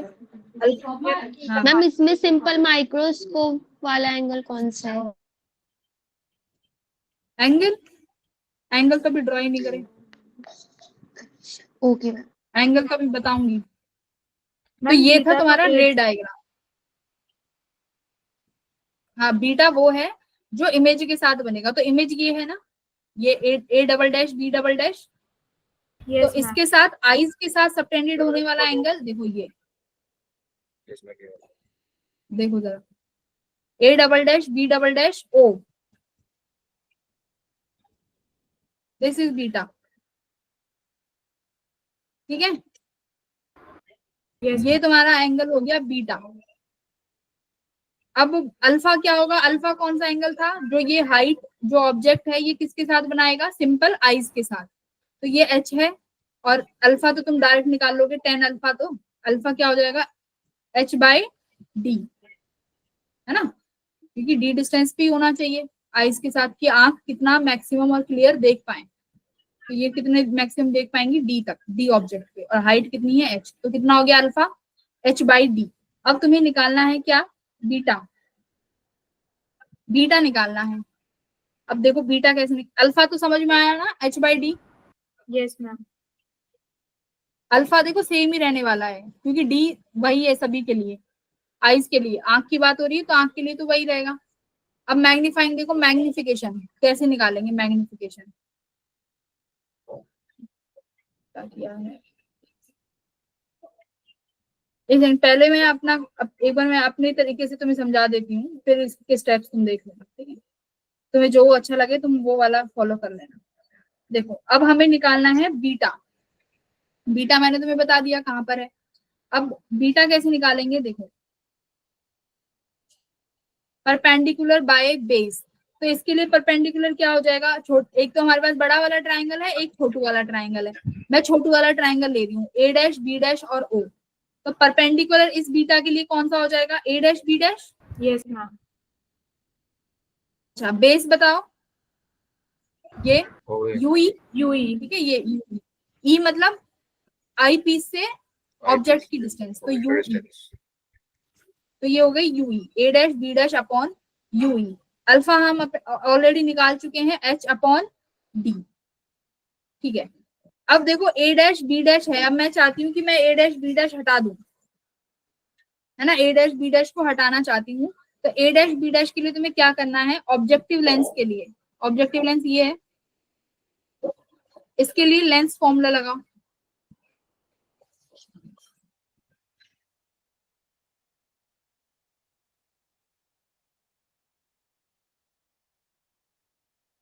फॉर ऑब्जेक्टिव लेंस, यहां से ए डैश बी डैश आएगा। कैसे आएगा?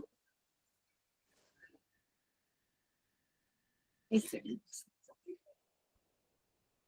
मैग्निफिकेशन हमारे पास क्या होगा? वी बाय यू, है ना। Yes ma'am. एक अल्फा सेकंड बाय जरा रुको। बीटा। हाँ हाँ, वी बाय यू हो गया ना। तो अगर मैं ऑब्जेक्टिव के लिए लगाऊं,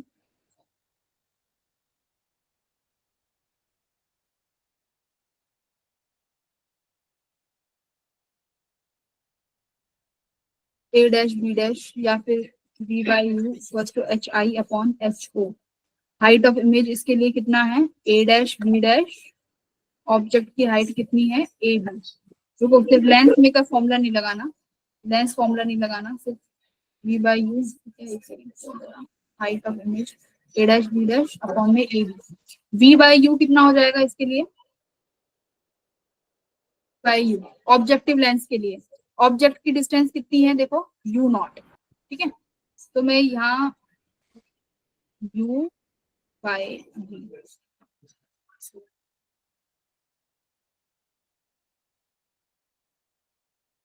यहाँ से ए डैश बी डैश निकाल लो। ये हो गया तुम्हारा ऑब्जेक्ट कितना है? U naught upon V naught. एक बार साइन देख लो जरा, यू नॉट नेगेटिव होगा, यस मैम। और वी नॉट पॉजिटिव। ठीक है, एच आई पॉजिटिव और एच ओ नेगेटिव। ठीक है। ठीक है, तो अब तुम्हारे पास ये मैग्निफिकेशन का फॉर्मूला है नॉर्मल। यहाँ से ए डैश बी डैश की वैल्यू निकालो क्योंकि मुझे बीटा के लिए चाहिए। तो कितना आया A dash B dash?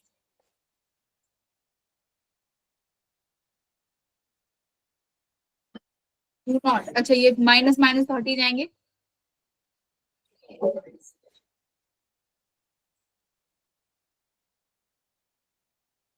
Magnification B by you होता है भाई, B by U, B by.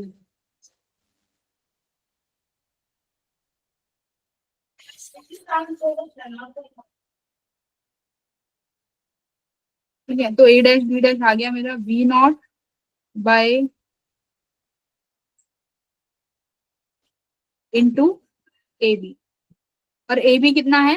H. तो यहाँ पे वैल्यू पुट कर दो अल्फा अपॉन बीटा में, कितना आएगा? हाँ भाई बोलो। मैम ये आपने m को चेंज क्यों कर दिया, मतलब v नॉट ऊपर और फिर माइनस u नॉट नीचे? मैग्निफिकेशन का फॉर्मूला क्या होता है?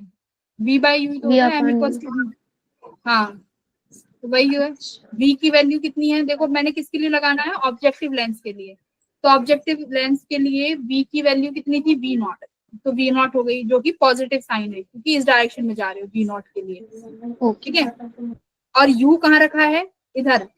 ऐसे कैलकुलेट करोगे तो ये क्या होगा? देखो डायरेक्शन ये हो गया तुम्हारा नेगेटिव, तो माइनस यू नॉट लिख दिया। ठीक है, इमेज की ओके जो मैम। हाइट है, हाँ, वो प्रिंसिपल एक्सिस के नीचे है, तो H I should be negative और H O negative. Should be positive. ठीक है, पॉजिटिव।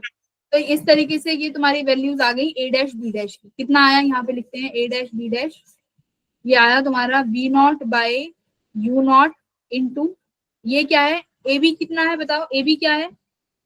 Height of object. कितना लिखा हुआ है यहाँ पे? एच। तो एच लिख देते हैं, ये रहा। तो अल्फा बाय बीटा करो जरा, मेन मैग्निफिकेशन एम, यहाँ पे लिखती हूँ M equals to beta by alpha. तो बीटा तुमने कितना निकाला है? ए डैश बी डैश की value V naught by U naught into H, इसके साथ यू ई लिख दिया।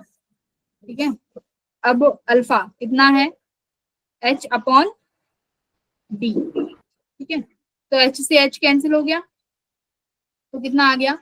We naught by U naught into D ऊपर चला जाएगा, डी अपॉन यू ई। तो एक बार जरा ध्यान से देखो, V naught by U naught यानी ऑब्जेक्टिव लेंस है वी बाय यू। ये जो मैग्निफिकेशन है पहली वाली, ये किसकी है? ऑब्जेक्टिव लेंस की, M naught into D by U E क्या हो गया? ये किसकी मैग्निफिकेशन हो गई? यू ई आई पीस की, तो M naught into M E. m ये है तुम्हारी, क्योंकि तुमने देखा था ना जब हमने कॉम्बिनेशन ऑफ लेंस तुमने किए होंगे, जितने लेंस लगाओगे मैग्निफिकेशन उनका इंटू होके आता था। तो ये वही है, तो ये तुम्हारा मैग्निफिकेशन क्या आया है? M naught into M E. तो ये मेन मैग्निफिकेशन का फॉर्मूला है, ये नोट कर लो। अदरवाइज जो यहाँ पर लिखा हुआ है वो वाला लिख लेना, जैसी तुम्हारी इच्छा। मैम अगर यहाँ ये नोट पे m को माइनस m क्यों नहीं लिया, मतलब जो m नॉट है? एक सेकंड रुको जरा, कहाँ पे?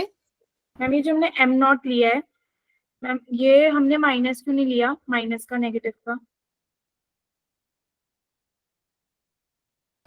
एम नॉट की क्या? एम नॉट मैम तो ऑब्जेक्टिव लेंस। यस मैम, जो m था वो v naught upon minus u naught के इक्वल था। यहाँ पे तो v naught upon u naught है, तो मैम नेगेटिव साइन नहीं है। हाँ, तो V naught by U naught ही तो विद साइन लेके लिखा है ना मैंने यहाँ पे मेन मैग्निफिकेशन में। ये जो जो पूरे इस इंस्ट्रूमेंट की मैग्निफिकेशन है उसमें मैं ऑलरेडी साइन ले चुकी हूँ ना।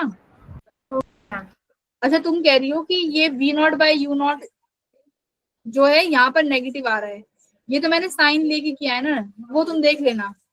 ठीक है इसके मैम। अकॉर्डिंग ये मैंने ये इस फॉर्मूले को यहाँ पर पुट कर दिया है। तो ये हो गया M naught into M E, ये तुम्हारी इसकी टोटल मैग्निफिकेशन है। ठीक है,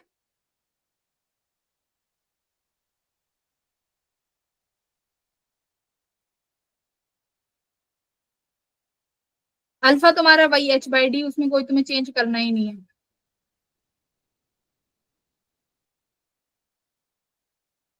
तो इस माइक्रोस्कोप की जो नॉर्मल मैग्निफिकेशन है, जो जनरल है विदाउट एनी स्पेशल केसेस, वो क्या है, V0/U0।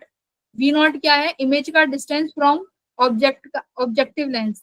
U0 यानी ऑब्जेक्ट का distance from objective lens. D यानी तुम्हारा डिस्टिंक्ट पॉइंट।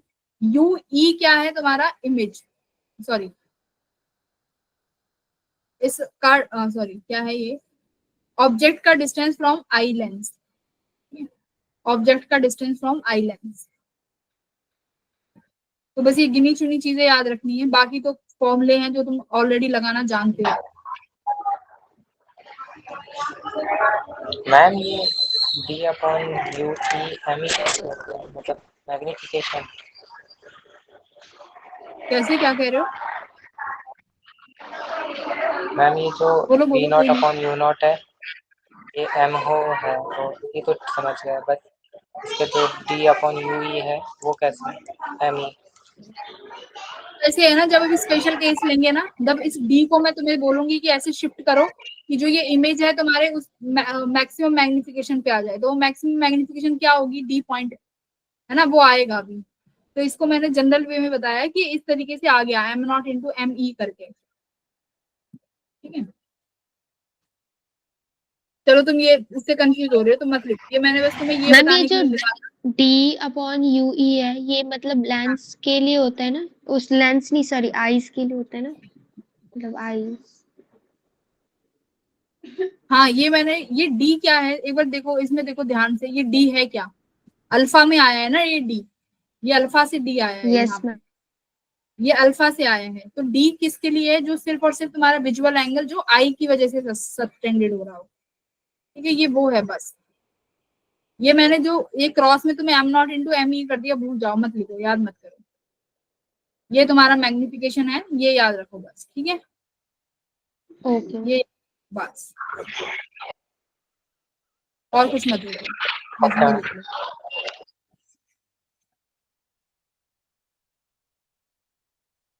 ये तो अभी तुम्हारा क्या रह गया है, सिर्फ एक टेलीस्कोप रह गया। अगर तुम्हें ये समझ में आ गया ना, टेलीस्कोप भी फटाफट कर लोगे, उसमें भी ज्यादा समय नहीं लगेगा। तो तुम्हारा होमवर्क है टेलीस्कोप, बस मैं एक बार दिखा भी देती हूँ टेलीस्कोप में। मैं ये रब कर दूं कि ये तुम्हें जो इसमें लिख रहा है वो वाला लिखना है, या यही रहने दो? मैम यही रहने दो। मैम चलो रहने दो। ठीक है, तो मैं इसको कीप करके दोबारा स्टार्ट करती हूँ अगले पेज से।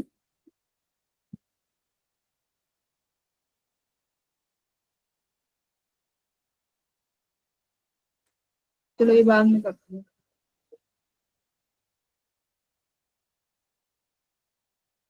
इसमें वही दो केसेस हैं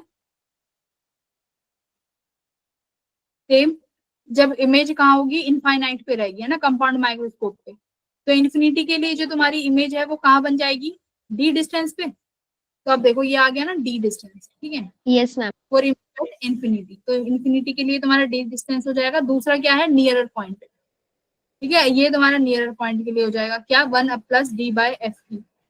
ये नॉर्मली जैसे उसको सॉल्व कराया है ऐसे ही यहाँ पे सॉल्व कर लेना, बस F और E वो मिरर फॉर्मूला लगा, सॉरी लेंस फॉर्मूला लगा के, ठीक है। इस तरीके से होता है तुम्हारा कंपाउंड माइक्रोस्कोप, एक बार देख लो। वैसे लैब्स में तो, स्कूल लैब में तो तुम्हें मिलता ही होगा देखने को। ये ऑब्जेक्टिव लेंस है यहाँ पे, ठीक है, जो कि ऑब्जेक्ट के क्लोजेस्ट है। देखो ये तुम्हारी आंट है, ये ऑब्जेक्ट है, तो इसके क्लोजेस्ट रखा हुआ है, ये ऑब्जेक्टिव लेंस है। ये तुम्हारा बायो आई वालों बच्चों को मिलती है मैम। ये ये तुम्हारा आई पीस है, नहीं फिजिक्स हाँ फिजिक्स वालों को तो अभी तो नहीं मिला होगा। देखो अब जो ये है, ये यस इसका aperture देखो आई पीस का ये बड़ा है, ठीक है, तो इस तरीके से एडजस्ट होते हैं तुम्हारे। और ये जो नॉब है ना, ये इसको हम लोग, जैसे हम लोग जब जो BSc MSc वाले बच्चे हैं, उनको तो बहुत यही करना होता है, क्या चीजों को छोटा बड़ा करने के लिए तुम्हें सेट करनी पड़ती हैं चीजें, जब जाके तुम्हें वो क्लियर दिखती है ना। वरना अगर ये यूज नहीं करना आएगा तो तो लैब में बैठे रह जाओगे। तो सबसे पहले यही सीखना पड़ता है लैब में जाके। अब एक बार ये क्वेश्चंस हैं, इनको कल करा देंगे, इतना कोई रश नहीं करेंगे, समझ में आनी चाहिए चीजें। एक बार मैं तुम्हें कम टेलीस्कोप दिखा देती हूँ, बस टेलीस्कोप में क्या फर्क है। समझा दूंगी कल। बट देखो यहाँ पर जो रेजेस है ना वो इनफाइनाइट से आएंगी।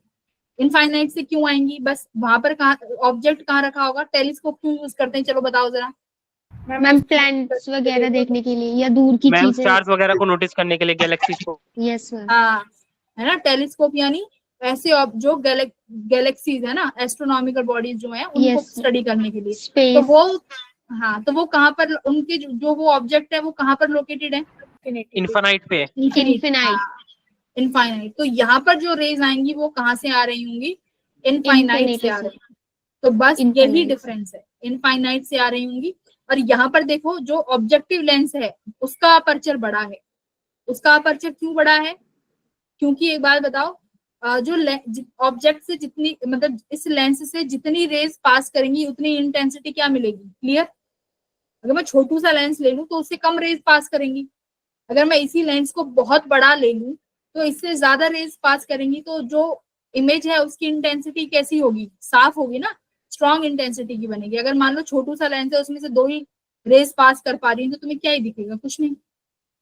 तो इसलिए ऑब्जेक्टिव लेंस का अपर्चर यहाँ पर बहुत बड़ा है, बट कंपाउंड माइक्रोस्कोप में इसको छोटा रखा गया था। ठीक है, तो और क्लियरिटी के लिए हम लोग अगली क्लास में इसी को पढ़ेंगे। ज्यादा समय नहीं लगेगा और हो सकेंगे तो बहुत सारे क्वेश्चन भी सॉल्व करेंगे। ठीक है भाई? Okay ma'am. Okay ma'am. Okay ma'am. ये जतिन क्या कह रहा है, क्या बता दो मैम को? अच्छा, अपना डाउट। ठीक है ठीक है, ये बोल नहीं सकता क्या जतिन आज? मैम टेलीस्कोप में रेज इनफाइनाइट से क्यों आ रही थी?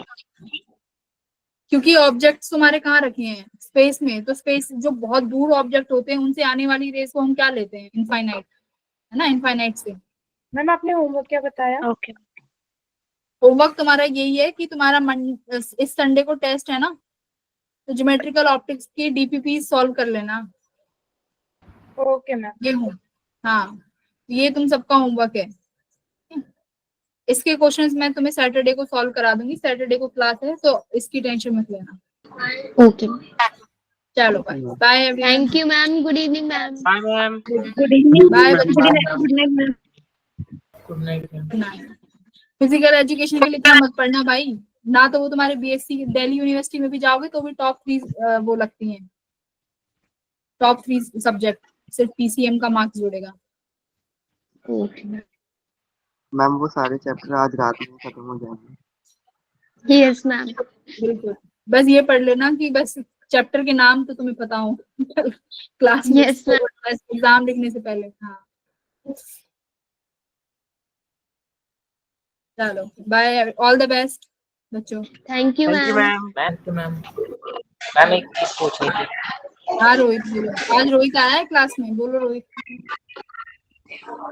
यस मैम मैं पूछ रहा था कॉनकेव मिरर या मतलब स्फेरिकल मिरर्स के लिए जो इमेज ऑब्जेक्ट वेलोसिटी पे इमेज किस वेलोसिटी से मूव करेगी। हाँ, वो वाला हमने Spherical नहीं के कराया लिए- था क्लास में।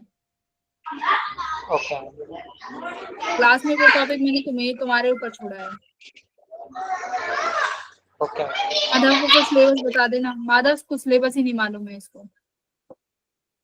मैम एक और चीज पूछनी थी। हाँ बोलो। मैम इस संडे टेस्ट है। एक second let me check, please रुक जाओ अभी।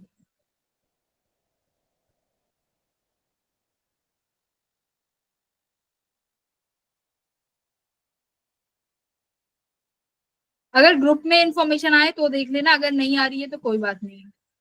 Okay ma'am. ओके बच्चों। मैम एक और चीज थी जो स्फेरिकल मिरर्स कुछ डिस्टेंस पे रखे रहते हैं उस पे इमेज कैसे बनेगी वो समझ नहीं आ क्या कह रहे हो? मैम स्फेरिकल मिरर्स कुछ डिस्टेंस पे रखे हुए हैं मतलब जो कनेक्टेड नहीं है तो उस हाँ। टाइम पे इमेज कैसे बनेगी वो समझ नहीं आ रहा। ऐसे तो मैं नहीं बता सकती, तुम क्वेश्चन भेजना या कौन से टॉपिक में इशू है उसका स्क्रीनशॉट भेजो मुझे, तभी तो समझा पाऊंगी। ठीक है, ऐसे नहीं हो पाएगा अभी। हाँ,